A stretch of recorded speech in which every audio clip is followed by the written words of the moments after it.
And we're muted. Hey, welcome back, everybody. It's time for Silver and Black today, a Raiders post-game show here, and we're glad you're with us. We are an Odyssey Sports Original Podcast. If you don't already subscribe to the show, do us a favor.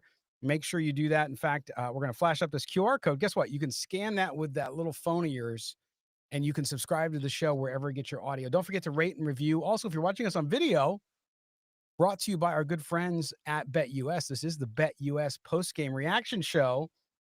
So make sure you like, also subscribe, and hit the notifications bell so you know every time we have a new video. Scott Gulbransen back with you, along with my good friend Murf from Raiders Fan Radio. He's going to do our Voice of the Fan segment that we do every week here on the show. So really appreciate Murf being with us. And of course, the Raiders, unfortunately, again, double-digit losers to the Tampa Bay Buccaneers, 28-13. This game, boy, it started off rough. Then the defense seemed to get a little better, but the offense couldn't get going. Aiden O'Connell hurt on what should have been a late penalty. It should have been a roughing the passer call, never called by the NFL. He goes out in an air cast. Desmond Ridder comes in. Raiders can't get anything going, and they now lose their 9th straight game. Yep, 9th straight game, and the Raiders struggling for one of the longest losing streaks in franchise history. Murf, let's go to you. First of all, this game started really rough. The Buccaneers looked like a juggernaut on the first 2 drives. They were driving it well. They're up 14-0 before the Raiders kind of woke up and started to play some defense. But story of the season, there's not a lot to add. I mean, it's like, look, defense plays well in spots, doesn't play well in spots, and the offense just can't get anything going except the running game. But for some reason, inexplicably, they don't go back to that enough, and they can't find Brock Bowers. Yeah, Scott, first off, appreciate you having me here for the Voice of the Fan segment here at Silver and Black today. Always a great time to join you and the amazing chat room in there. Appreciate everybody that's joining us live tonight there on the YouTubes. And, this game, it's just been such a weird season for the Raiders. I've turned a calendar a handful of times now and seen some weird seasons for the Raiders, but this is an odd one, just in terms of the dynamics amongst the team. The Raiders started getting their butts whooped there early on, molly whooped, as you guys like to say. That happens early on, and it was, eerily reminiscent of, I don't know, how about that game against the Rams or that game against the Falcons in Atlanta, who we have to deal with next week as they come to Allegiant. But it was like, this thing is going to go off the rails real quick. And then all of a sudden, the defense brought the team back. And it was like we started to see some things to be encouraged about. We saw, some effective play, obviously, out of Max Crosby, but how about freaking Chase on with the batted pass and then the pick? But then, in typical Raider fashion, you can't do 2 good things in a row. God forbid you do 2 good things in a row. And so the thing started to get back on the rails, and it looked like the Raiders were going to make a game out of it. And then what was really interesting to me, Scott, and this is the first time I think we've seen this in a while. We saw a lot of bad decisions. Bad decisions by Aiden, throwing off his back foot, floating a ball down, right? We saw a bad decision by AP, finally figuring out what the challenge flag was and pulling it out of his pocket. We saw a lot of things happen to the Raiders in this game that they got bailed out of. Things actually happened in our favor that negated those bad decisions.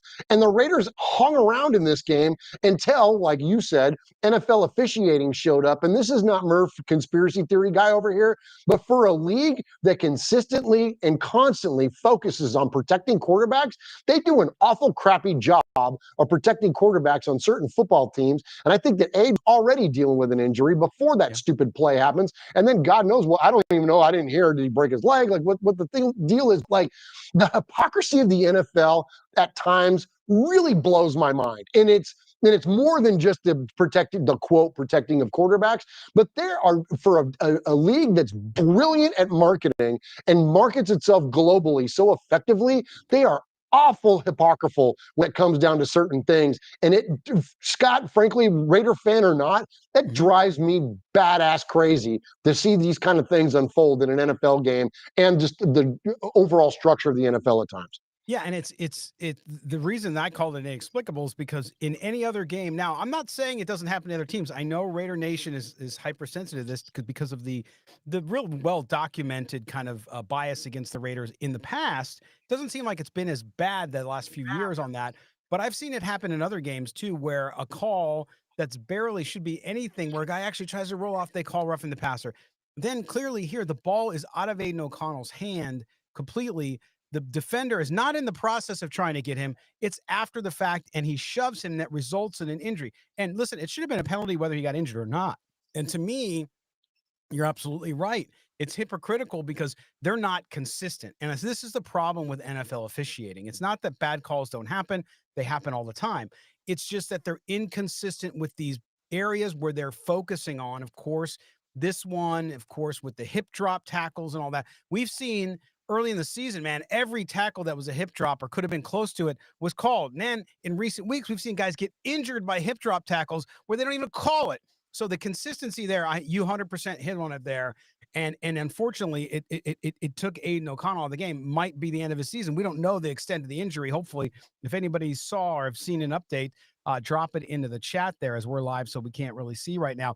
But to me, this game came back down to a lot of the things we've seen all season. Again, turnovers, and the Raiders got 2 of those turnovers back. Right, those 2 interceptions, one by O'Connell, one by Ritter, that hit the ground because the Buccaneers couldn't hold on to the ball. They both should have been turnovers.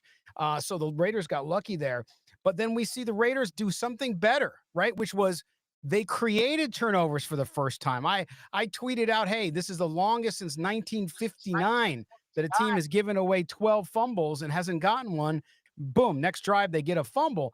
The problem is they use that one and they score off it. But then after that, the other 3 turnovers they got, they did nothing with. And that's the point with turnovers. You can't just get them. You can't get the takeaways and not do anything with them. You have to be able to do it. And the Raiders, despite having a nice game by Sincere McCormick, we'll get to the stats in a second. The Raiders, 4 of 13 again on third down. All right. They were 1 of 4 in the red zone. And despite 64 offensive plays, they only averaged 4.5 yards per play. Whereas the Buccaneers averaged 7.1, a lot of that coming in the first half, obviously. But the Raiders seemingly can't get it done on defense when they have to. Max Crosby, the defensive front, had a very nice game. And despite they pressured Baker Mayfield, they even forced a fumble there, but they weren't able to shut them down at key moments. They had the ball longer than Tampa Bay. So this idea that they're on the field longer than the other team because the offense doing nothing, not true. The offense had their opportunities. I mean, they had 64 offensive plays. They had more offensive plays, Murf, than Tampa Bay did. Okay. So again, you're seeing key situations where they turn the ball over. They don't do anything with it. We also saw some coaching things we'll get into in a minute, but this one was frustrating because they seemingly were running the ball and doing a good job of it. Sincere McCormick, 15 rushes, 78 yards, an average of 5.2. Go at it. And then they go back from it and they don't seemingly, I think, hit it on the right turn. This is where Scott Turner at times looks brilliant and other times just like looks like he's lost. I mean, certainly the offense looks better, which is nice. I mean, True. considering where we were at, though, Yes. that isn't too tough to get a demonstrative improvement over what this Luke Getsy offense was. But I'm with you, Scott. Like, I don't understand the reasoning behind getting away from things. Like, why not? Like, if you have something and it's working, it's almost like the Raiders for a long time have outthought themselves. It's like if you've got something that's going one direction, why is Brock Bowers in this game? Why are we not throwing him the football? Like that was, and I understand that the running game is going early, but why are we not investing and involving that young man who is clearly the freaking the most, aside from Jacoby Myers, the potentially the most dominant player that we have on offense. So why are we not getting him involved earlier? And whatever, we could get down to quarterback decision making and all those kinds of things, but it didn't strike me, at least watching the game with my fan eyes, that Brock Bowers was not being thrown to because Aiden O'Connell was deciding to go to other people or couldn't see him or whatever. It seemed like he wasn't part of it. There was, how many times did the announcers call out when there was a red zone possession on like third down and 89 is on the sideline? Like, in what world does that make sense? What, does he need a breather? Like, stop. Like, what is he, 22 years old? He don't need a breather. You know what I mean? Like, he's fine. Put him in the damn game. Max Crosby plays 100% of the snaps for the freaking Raiders. Brock Bowers can do the same. Like, get him in the game. We heard in the offseason all along, leading up to the start of the season, that Brock Bowers was an absolute red zone nightmare. That he was, according to the Raiders coaching staff, unguardable. Total Why mismatch. isn't he in the damn game? Like that it is totally confusing to me, Scott. And to build further upon your other points, there is like the Raiders seemingly have had trouble for a million years now capitalizing on fortunate things, whether that be a turnover, whether that be, any kind of momentum. Like we are the kings, we being the Raiders, kings of killing our own momentum. It's just Oh yeah. been part of Penalties. that, the Raider story for a very, very long time. And on top of that, the last time we had a closer was 52, Khalil Mack, a guy that could pick off Cam Newton and run it into the end zone and end a football game, a guy that could freaking get a sack on 3rd and long, then not allow whoever, Alex Smith or whoever else, to run around and to create. And he was a guy that could get to the quarterback and close out a game. I would say offensively, you could say Josh Jacobs was a closer for us offensively, although running game is not the thing that decides the ultimate freaking outcome of these Raider games. But point being, though, is like, where is the closer? Like, where do we shut this thing down? When the Raiders have the opportunity to shut down a drive, where is that guy? Who is that guy? And it's again, Scott, it's been a long time since we've seen those two things. The Raiders capitalize on momentum and then shut it down when it's its most crucial point. Yeah, and I think that is important, because what happens is you're just not closing things out, even on little drives here and there. That was one of the things that I noticed too about this was, you saw Tampa Bay struggle in the second half, right? They came out after that incredible first couple drives and they stalled. But then you look at the numbers, Murph. The Raiders gave up 152 yards rushing.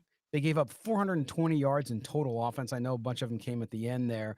But again, an average gain of 7.1. So the defense, while it plays well in spots, it's not playing well together and consistently enough to where a game like that, or a game last week with the Chiefs, where you're close, because seemingly it's closer than the score dictates at times, but they just can't, like you said, they can't close it out. And then you don't have the offensive complement to that. You don't have the complementary football. You have Sincere McCormick come out and look like an NFL running back, which is very good for the Raiders. But then Aiden O'Connell, I have to wonder, and I'm not making excuses for him because he didn't look good today. He came off that illness. I don't know if he was 100% or not, but he certainly didn't do that. But then I go back to coaching. For those of you who think that Antonio Pierce deserves a second year, which I think is absolutely folly, it's 3rd and 2 in the third quarter, 3rd and 2, and you're having Aiden O'Connell run a quarterback sneak. Why? At 3rd and it's not like this guy is Josh Allen or this guy is Lamar Jackson, okay? 3rd and 2, and you have Sincere McCormick who's running the ball really well. And this is where initially he hurt his ankle or his knee, we don't know which one. And they eventually got the first down on 4th. So again, these questions of what are you doing on offense, and I think what happens is sometimes you put these players in positions where they can't win because of the decision making. Now, there's times when they own it, they don't execute, but I also think that there's times when coaching is suspect and we don't know what the decision making is. We also had time management issues again today. But from your standpoint, the closer, I think this also gets to the point, which is a lot of people thought a lot about this Raider defense because of how it closed out last year. At the same time, I always looked at it as very good at spots, but they don't have much depth. And I think that's what that gets to, is with all those injuries on defense, especially 2 key ones to be specific, or 3 now. If you look at that, it's hard, Murph, because those guys go down and what you have behind them isn't exactly going to make up much of the slack. No, and I think the Raiders' depth was, or lack of depth, as you said, was highly exposed today. Heck, our depth in a lot of positions are exposed today. And you know what I'm going to say next, Scott? It's Carter Bradley season. Like, let's get 14 going. CB 14 time, baby. Like, what are we doing with Desmond Ridder in there? Like, let's go with some Carter Bradley. But anyways, point being, though, is that, we were exposed on a lack of depth. And listen, that's what you get from a 2-win team. This team is 2-11. And anybody that, to go back to some of the coaching, miscalculations, in fairness, that were there. Anybody that's clamoring for, this AP and the entirety of this staff to come back and give them, the injuries and the, the lack of quarterback play, whatever. Like, at what point do we just stop making excuses and not let that, we as fans or us on X and all that kind of stuff. Not that any of that shit matters. The Raiders are going to do what the Raiders are going to do, and it's entirely out of our control. But I would say this: that at what point can we just say to ourselves, honestly, as fans, when are we going to stop making excuses? excuses? When are we going to do, as a good friend of ours, Wayne Mabry, the violator, what did he say? He told us on our show, you never lower the standard for that shield. When are we going to quit lowering the standard? When are we going to quit making excuses for our quarterback? When are we going to quit making excuses for our head coach? When are we going to quit making excuses for injury? They're talking about the Buccaneers today had dealt with the most injuries other than, I don't know, whatever, however many teams. Those things are just inherent in the NFL. Bad calls happen in the NFL. When are we going to quit making excuses as fans for the failure and the underachievement for the Las Vegas Raiders? When?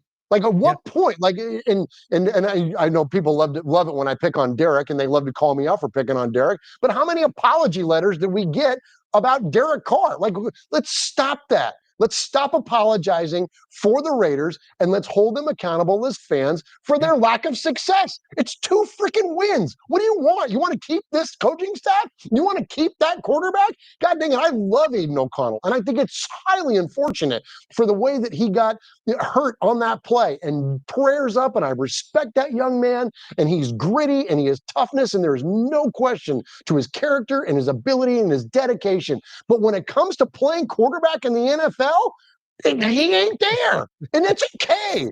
I'm not either. You aren't, Scott. You know what I'm saying? Like, let's quit apologizing for what the Raiders are, and then hold them accountable for what they aren't. Right. And that's the thing, too, the excuse thing, injuries, all that kind of stuff. Look, they played a Buccaneers team today. I'm not kidding you. The Raiders, if you look at the number of injuries the Raiders have on defense, 3 significant players. You could argue maybe 4, but really 3. The Buccaneers had 10 offensive players injured today, including 4 starters, or 5 starters, excuse me. So it's not an excuse. They still won the game. They still did what they had to do, and that's what you do, right? You come out, you play, and I just think that the way this is gone is you can like a guy, you can like Antonio Pierce, right? I mean, there's nothing wrong with liking the guy, but it's just not getting done, and it's not just because of injury. It's because of a lot of things. And some of that's his fault, some of it's not. Again, it's not all his fault that they're 2-10, but it's definitely partly his fault. So you got to look at that and say, okay, where does responsibility go? Team has to get better. And so we'll talk about that when we come back. We're going to take our first break real quick for our podcast audience. If you're on video, just stay with us. We're not going anywhere. But we're going to come back. We'll talk a little bit more about that. We'll talk about Sincere McCormick, because I was sincerely impressed by him again. He's not lighting the world on fire. Don't get me wrong. I'm not. And some people messaging me saying, hey, we found our running back for next year. Hold off on that for a second. I'm not saying he doesn't play in the mix, but we'll talk about his day. We'll also talk about what's left for this team to do as they move to go home to play the Atlanta Falcons. We'll see how that game ends up going next week. Hey, they have another opportunity. You're listening to Silver and Black today, an Odyssey Sports Original Podcast, brought to you a video. It's our post-game show, the BetUS post-game show, coming back right after this word. All right, welcome back. Silver and Black today, the post-game edition. Scott Gulbransen along with Murf from Raiders Fan Radio. We are an Odyssey Sports Original Podcast. Make sure you subscribe wherever you get your audio. Do us a favor and rate and review as well. If you're watching us on video, thank you. Make sure you like, subscribe, and hit that notifications bell. Video brought to you by our good friends at BetUS. And I have to mention, too, before we move on, that BetUS, you get 150% sign-up bonus. Yes, we're giving you that 150% sign-up bonus using the promo code YouTube150. That's YouTube150. I had a bad day today. Some people followed me, and they messaged me saying, I followed you and we lost. Yes, I lost today. I had the over, but anyway, you can't lose getting 150% sign-up bonus. YouTube 150 up to $2,000. Start playing today, and thank you to the people at BetUS making the show for you possible here on video. Scott Gulbransen and Murf with you. And Murf, Sincere McCormick, let's talk about it. I'll go to the numbers now just to get everybody up to speed a little bit here on Sincere. Again, 15 rushes, 78 yards, average of 5.2. Very good. Long was almost 30 yards at 29.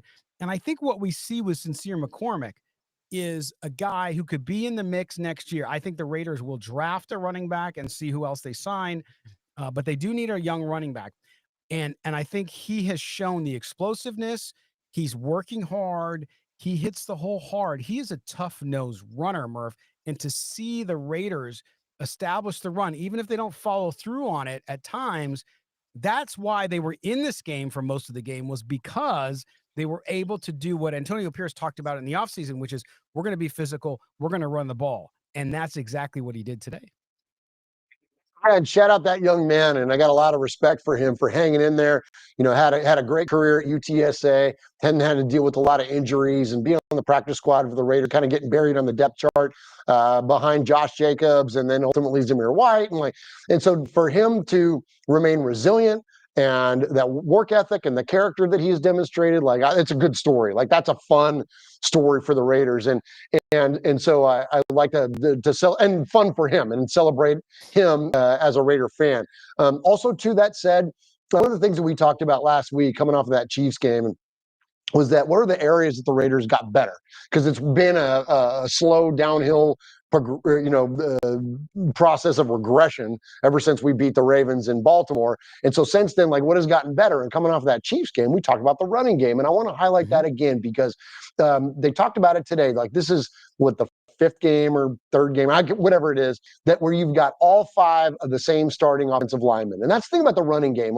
You can have Brock Bowers make dynamic catches downfield, and you can have YOLO balls that get thrown up there and guys make great plays on them, all that stuff. But when it comes to the running game, individual performance is important. We saw him spin out of some great tackles and look great and dynamic when it came to escaping tackles, past the line of scrimmage. But also too, you got to have those five big fellas up front. You got to have Jacoby Myers crack backing on people. You got to have all that stuff all working in unison, and you got to have Turner calling in great plays instead of when it's 3rd and 2, instead of running a delayed handoff or a pitch a la Luke Getsy, and making the guy run 7 yards in order to gain 2. Instead, they just turn around and hand it to the guy, let him go. And so those big fellas up front, I think, have really showed a lot today. And again, if we're going to look at areas of improvement, not only in the running game, but collectively the offensive line as well, Scott. And I know JPJ had a bad penalty, and that's going to happen with rookies.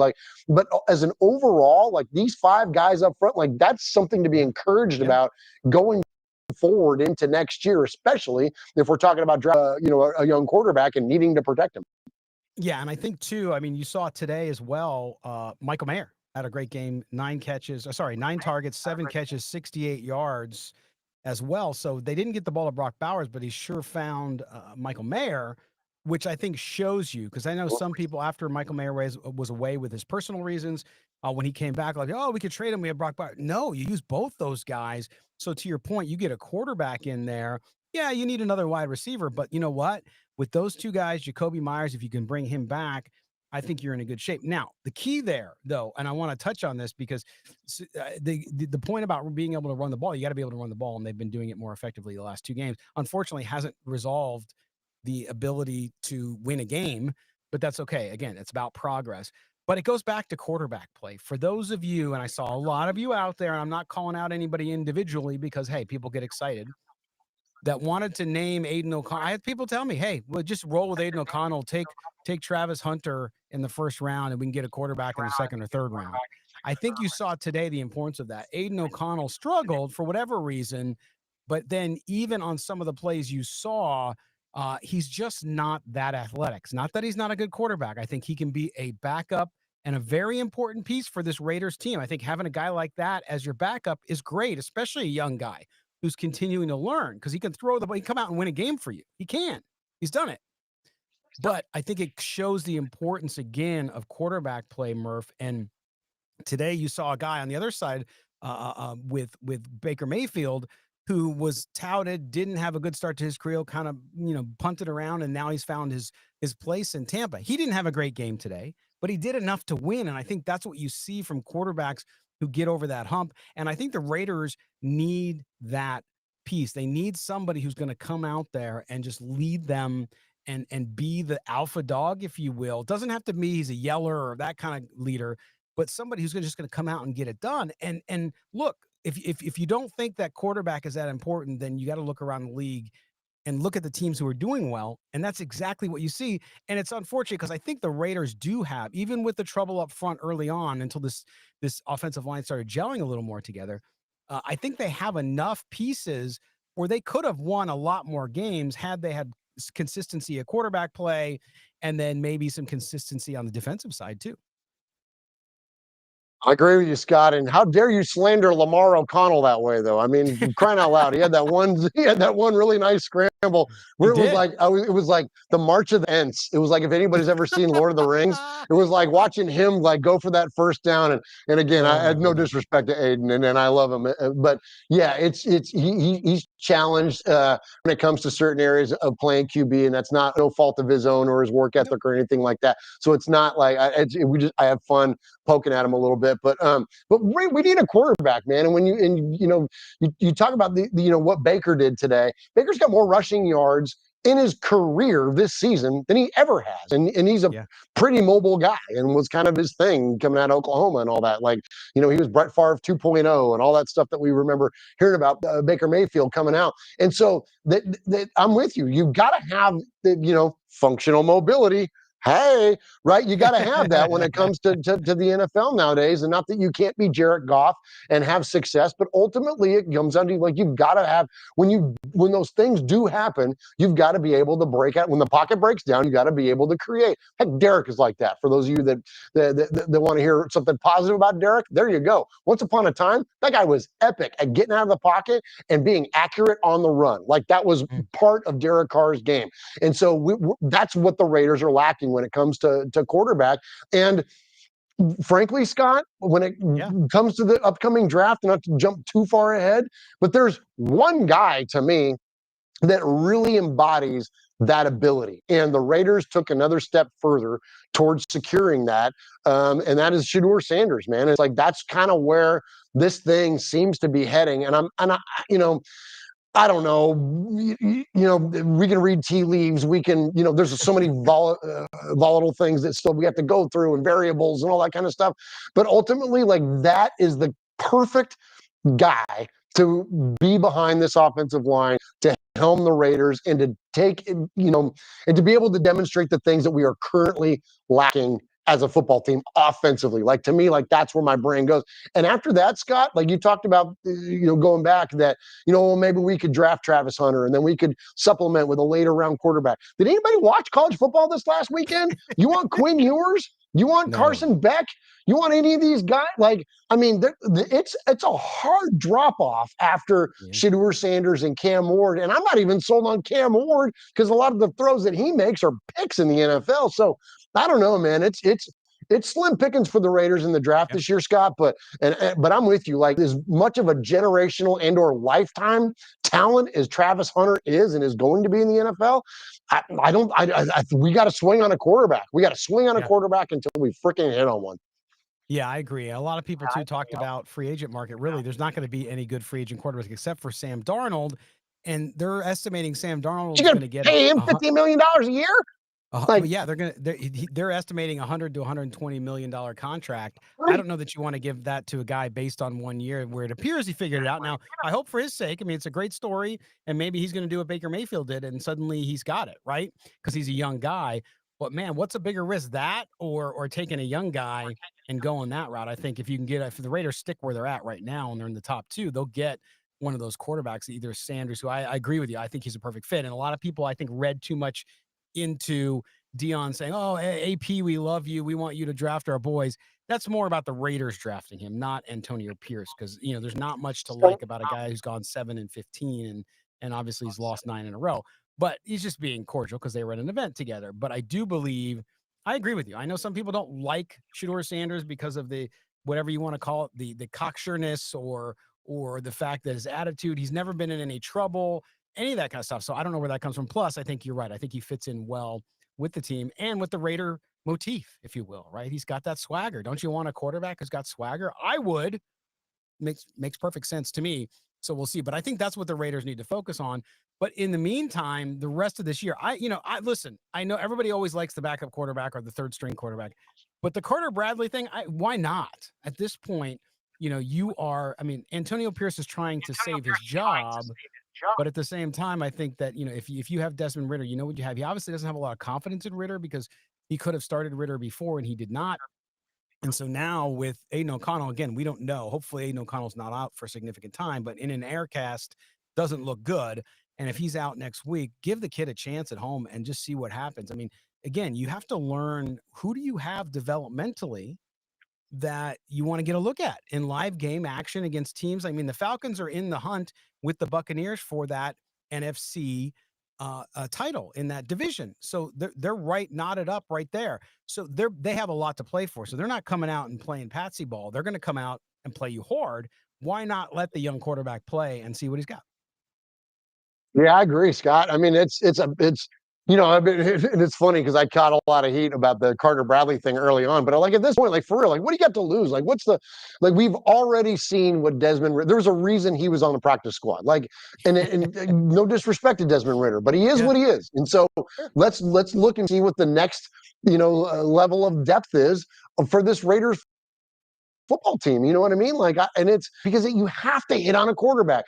Shout out Martin in the UK. Martin, asked me a question on Twitter this morning, and he was like, "Hey, man," he's like, "So explain. You guys talking on Silver and Black today? Talk about the effectiveness of a rookie contract, what that actually means." And Yeah. and I give him a fair response. And point being is that, like, if you spend 100, however much money you just said about Sam Darnold, you're not able to take advantage of the ability of drafting a young quarterback. It's Right. so huge.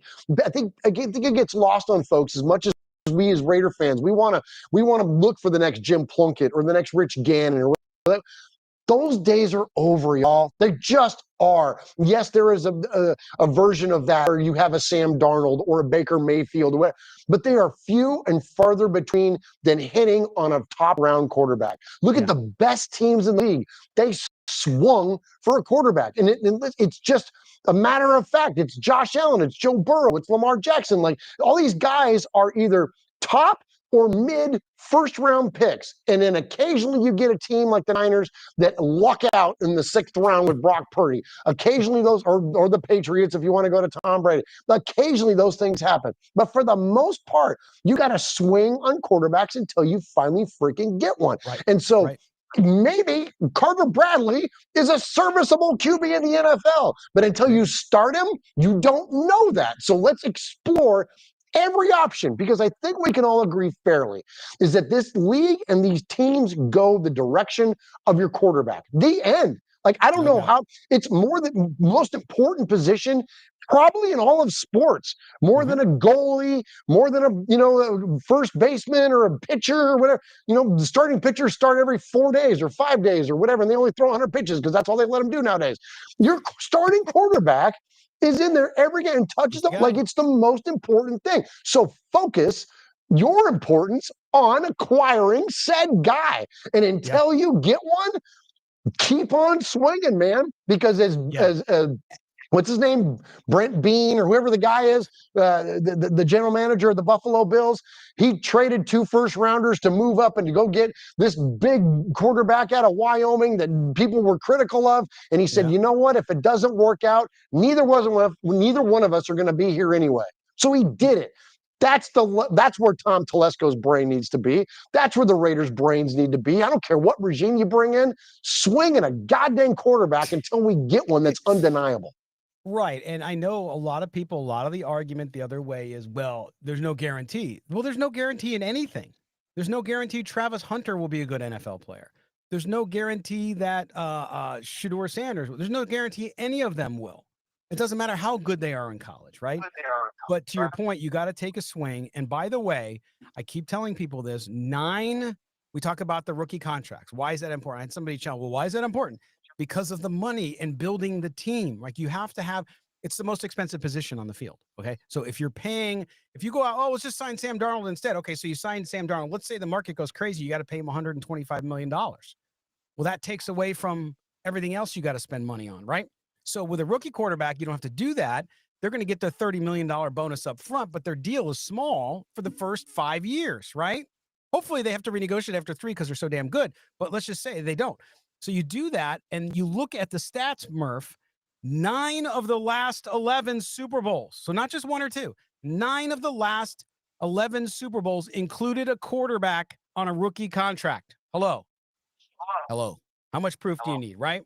So they didn't all win it. I'm just saying, though, those teams got there, which is you want the Raiders to get there, right? You want the Raiders to get a Super Bowl. Yes, you want them to win it, too. But I'm saying to have a chance to get there, this plays in, and I think the Raiders do that. I had somebody say in the chat, Shedeur Sanders, what does it say? I want to read this one. Oh, Bruce, I'm going to put this up here. It says, Bruce says, don't like Sanders, and he's running off the name Sanders. If he's not Deion, I say he's not a top 5 quarterback. Bruce, have you watched him? Have you watched his highlights? Have you watched games he's played in? So, and Bruce, thank you for the comment, man. But I mean, you're basically telling me that everybody who thinks he's a good quarterback is wrong. So I just don't agree with you. I'm not saying he's perfect. I'm not saying he's going to come out and win a Super Bowl year one, but I like him a lot, as I like Cam Ward as well. But Murph, we again, this is the biggest issue that the Raiders have to get up. Yes, they need other things. Don't get me wrong. So don't start yelling at me because you say, well, they need this, they need that. Yes, they do. But they need that quarterback. And trust me, getting one of those young guys, if they can, right now, the Raiders are number 1 in the draft as of today, as of the end of this game. If they stay there, they'll have their choice of who they want to take. Okay. If that's the case, then you get that guy, and that is your guy to build around. He is the leader. I don't care if he's a kid coming in from college. He is your guy. You put him out there, they rally around him, and that's where you go. He is the road to redemption, if you will, for Raider Nation. And I think it's got to be their focus. Yes, they have to make plan B in case they somehow drop to 3rd and 4th in the draft and they can't get up and get one of those guys. But if not, that's where they have to go. Murph, we always talk about it here on the show, too, about the work you do with One Nation Foundation. If you don't know about One Nation Foundation and Raiders Fan Radio, they have an incredible charity where they help out people like, the Blitnikoff Foundation and others, and Raider Dad, another great organization out in Las Vegas, getting kids to games. And any super chats we have on our channel, of course, we donate the money right back to them. Murph, tell everybody about One Nation Foundation, especially those might be watching us for the first time. I want you to tell them about the organization and what you guys do.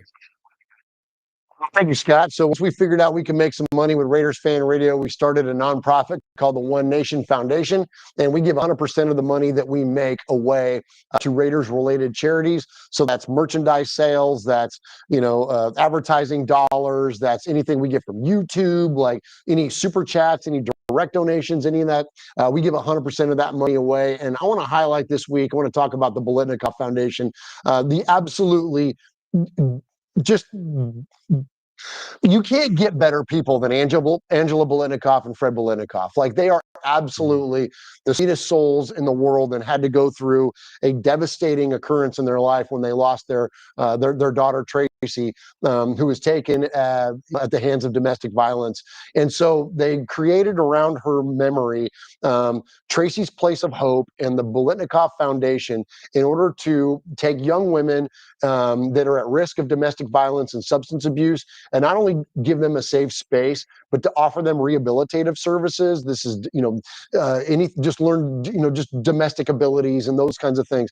It's a wonderful, wonderful organization. And they just a week ago opened up the newest Tracy's Place of Hope in Southern Nevada, and also the Blitnikoff Center of Hope. So now not only are they offering these incredible services for these young women in terms of the physical relocation and the rehabilitative side of it, but it's also the counseling side of it. And that's what the Blitnikoff Center of Hope is that it's helping them as they work through the psychological challenges that come with those adverse things in their life. So it's a wonderful, wonderful organization.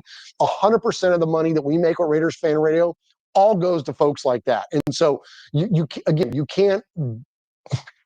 I'm having trouble words. Scott, I don't struggle. The Blitnikoffs are such the real deal. They are the sweetest people in the world.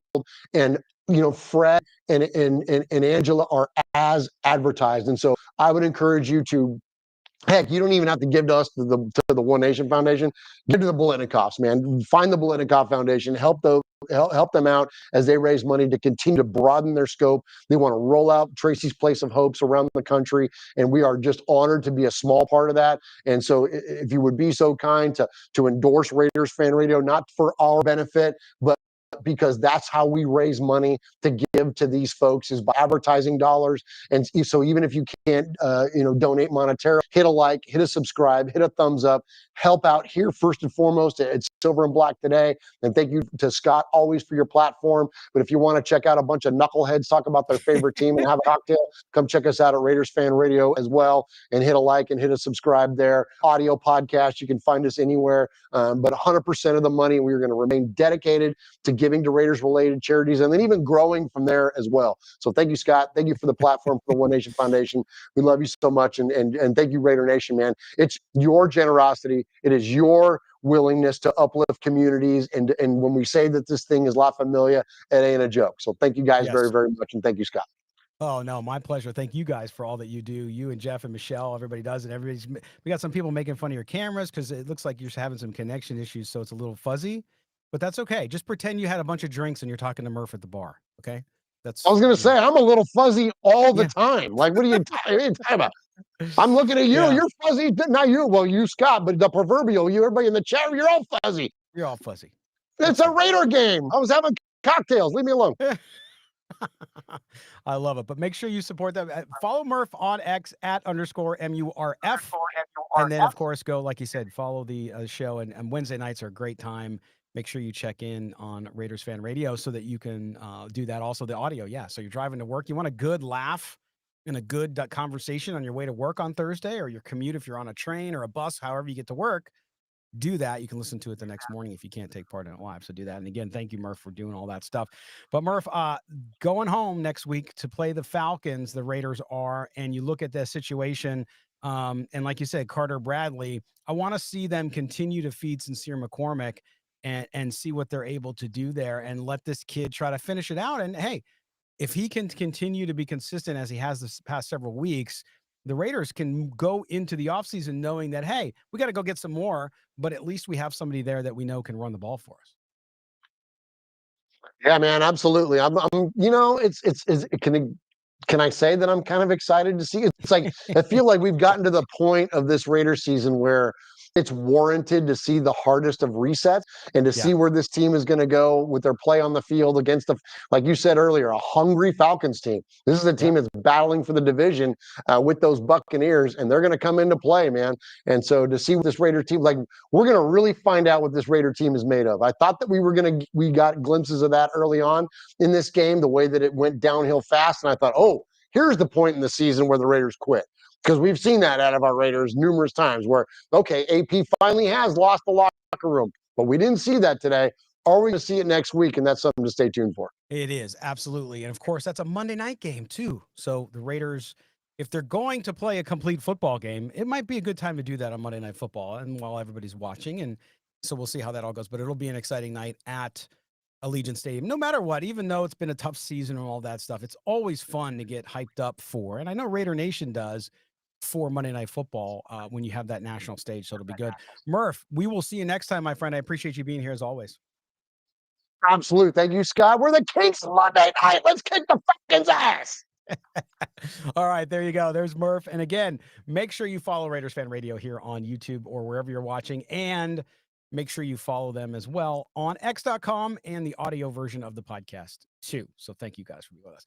Mo and I will be back on Tuesday. We'll talk a little bit more about this game today, but we'll also talk moving forward, update you on the Aiden O'Connell injury, update you on what's happening around Raider Nation and the future, right? You saw Liam Cohen, the offensive coordinator of the Buccaneers, who is Mo's front runner. It's who he would like to see the Raiders hire as their next head coach, actually, or at least be in the running for because of what he's been able to do with the offense there. And you saw a little bit of that today. He did a lot against this Raiders defense. And so you got a little glimpse there as well. So we appreciate you guys being with us as always. Want to thank all of you. Want to thank Murf again. Also want to thank our producer, and that is Mike Robier over at Odyssey.